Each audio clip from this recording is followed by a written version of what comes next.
Assalamualaikum warahmatullahi wabarakatuh. Bismillah, alhamdulillah, wassalatu wassalamu ala rasulillah wa ala alihi wa sahbihi wa mawalah, amma ba'du. Selamat pagi anak-anak kelas 4. Gimana kabarnya? Baik? Alhamdulillah. Semoga tidak bosan menjalani rutinitas setiap harinya karena kondisinya masih diberlakukan kondisi pandemi, sehingga belum bisa melakukan kegiatan belajar mengajar bersekolah seperti dahulu kala. Masih belum boleh untuk bertatap muka. Sebelum memulai kegiatan belajar mengajar pada pagi hari ini, mari kita awali dengan doa terlebih dahulu. Semoga kegiatan belajar mengajarnya berjalan dengan lancar dan mendapatkan ridha dari Allah Subhanahu wa Ta'ala. Amin ya Rabbal Alamin. Berdoa mulai. A'udzu billahi minasyaitonir rajim. Bismillahirrahmanirrahim. Raditu billahi rabba wa bil islami dina wa bi Muhammadin sallallahu alaihi wasallam nabiyya wa rasulah. Rabbi zidni ilman nafi'a warzuqni fahma. Amin ya Rabbal Alamin. Berdoa selesai. Oke, pada kesempatan pagi hari ini kita akan belajar mengenai perilaku-perilaku terpuji atau akhlak mahmudah. Perilaku terpuji yang pertama yaitu gemar membaca. Dari sekian kalian ini, adakah yang hobinya membaca? Membaca buku, baik membaca novel, membaca majalah, atau membaca buku ilmu pengetahuan? Apakah ada? Kalau ada ya alhamdulillah ya. Karena membaca itu juga merupakan salah satu ajaran dalam agama Islam. Islam mengajarkan pemeluknya untuk gemar membaca. Ini bisa dilihat pada ayat yang pertama turun, yaitu perintah membaca dalam surah Al-Alaq. Yang pertama turun yaitu surah Al-Alaq ayat 1-5. Itu salah satu isinya adalah perintah untuk membaca. A'udzu billahi minasyaitonir rajim. Iqra' bismi rabbikal ladzi khalaq. Bacalah wahai Muhammad dengan menyebut nama Tuhanmu yang menciptakan. Ini adalah ayat pertama yang turun. Perintahnya adalah perintah untuk membaca. Kemudian erat kaitannya dengan membaca yaitu menuntut ilmu. Salah satu cara kita untuk menuntut ilmu yaitu dengan gemar membaca. Dalam sebuah hadis disebutkan bahwasanya menuntut ilmu dimulai dari turun ayunan sampai masuk liang lahat. Maksudnya menuntut ilmu itu tidak memandang usia, baik kecil maupun besar, masih anak-anak, ataupun orang muda ataupun sudah tua, orangnya itu tetap wajib untuk menuntut ilmu.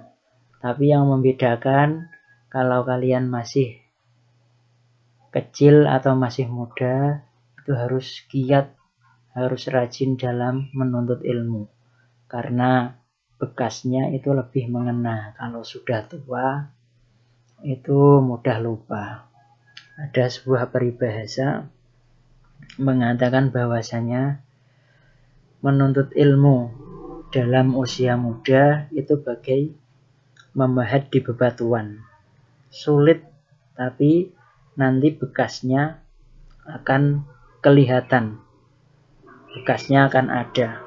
Sebaliknya, menuntut ilmu ketika usia sudah tua itu bagai memahat di air. Memahat di air itu tidak ada bekasnya, sulit, bahkan tidak ada bekasnya. Selanjutnya, manfaat gemar membaca. Yang pertama, menjadi pintar. Yang kedua, menambah wawasan. Yang ketiga, memperbanyak ide dan kreativitas. Idenya itu semakin banyak kalau bacaannya semakin luas. Kemudian yang selanjutnya, perilaku terpuji, yaitu pantang menyerah. Pantang menyerah maksudnya ya tidak mudah menyerah.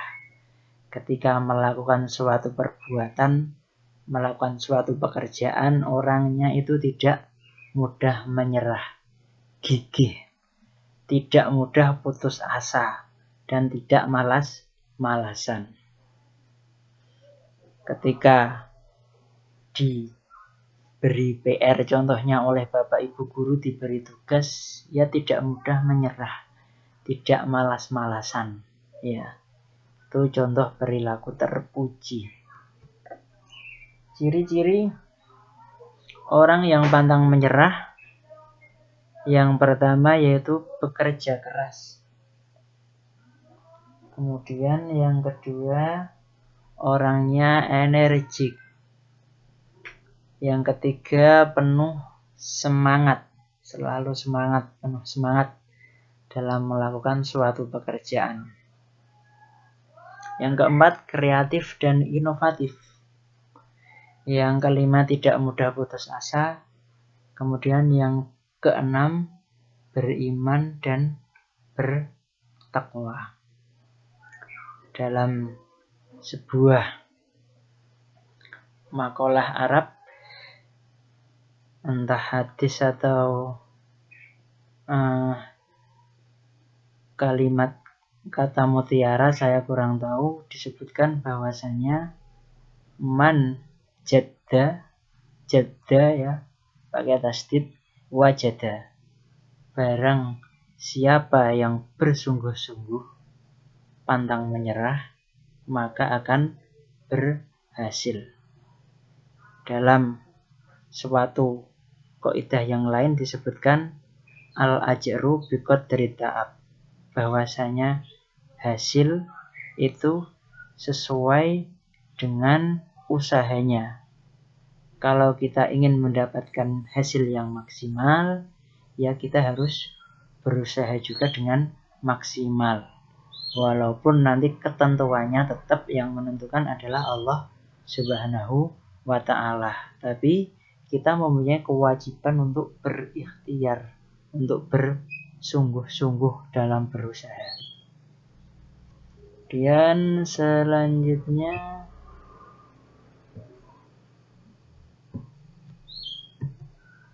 hikmah pantang menyerah. Yang pertama, memperoleh kesuksesan. Kemudian yang kedua, optimis dalam bekerja. Yang ketiga, punya semangat untuk selalu berusaha. Yang keempat, tidak mudah putus asa. Kemudian yang kelima, tentunya mendapatkan pahala. Yang keenam, rendah hati. Ini hikmah orang yang pantang menyerah. Kemudian rendah hati. Rendah hati sama dengan tawadhu atau tidak sombong. Beda ya rendah hati sama rendah diri. Kalau rendah hati itu sikap yang baik, tapi kalau rendah diri itu sikap yang tidak baik.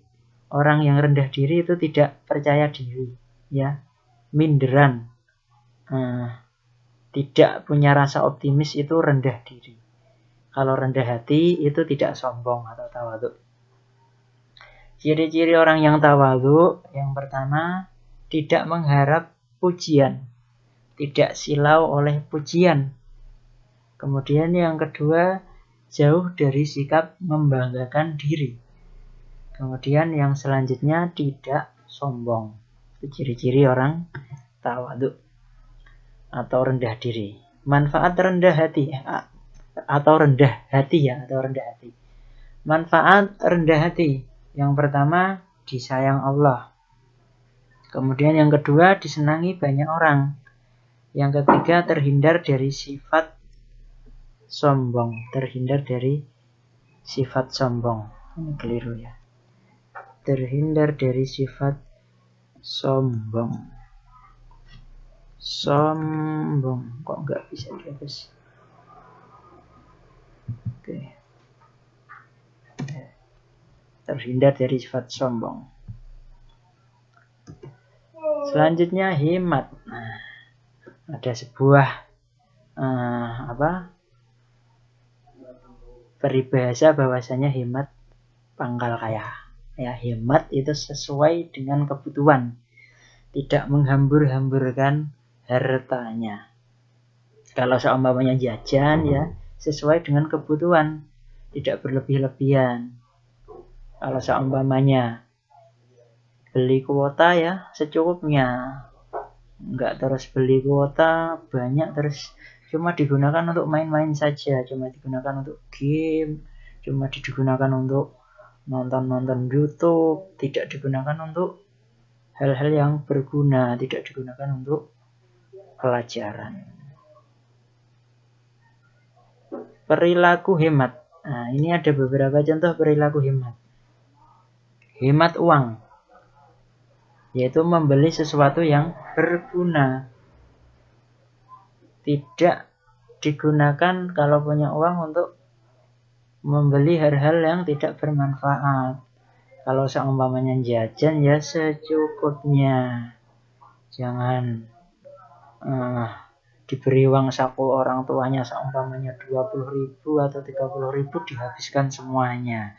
Ya seumpamanya kalau ada yang diberikan uang saku banyak, ya sebagian disisihkan untuk ditabung. Kemudian hemat waktu, yaitu waktunya digunakan untuk belajar dan membantu orang tua. Sesekali boleh bermain, ya. Sesekali boleh untuk menghilangkan rasa bosan. Tapi jangan sampai waktu bermainnya itu mengalahkan waktu belajarnya, atau bahkan bermain sampai lupa waktu, tidak mengerjakan tugas karena keasikan bermain, tidak mengaji, kemudian tidak belajar, atau bahkan lupa sholat. Itu na'udzubillahi min dzalik. Kita harus bisa memanfaatkan waktu dengan sebaik-baiknya. Ada sebuah peribahasa mengatakan bahwasanya al-waktu kas-saif. Waktu itu bagaikan pedang. Fa'ilam taqta'hu qata'aka. Fa'ilam yaqta'hu qata'aka. Fa'ilam taqta'hu qata'aka, ya. Waktu itu bagaikan pedang, kalau kamu tidak bisa mengatur waktu, maka waktu yang akan memotongmu. Nanti kalian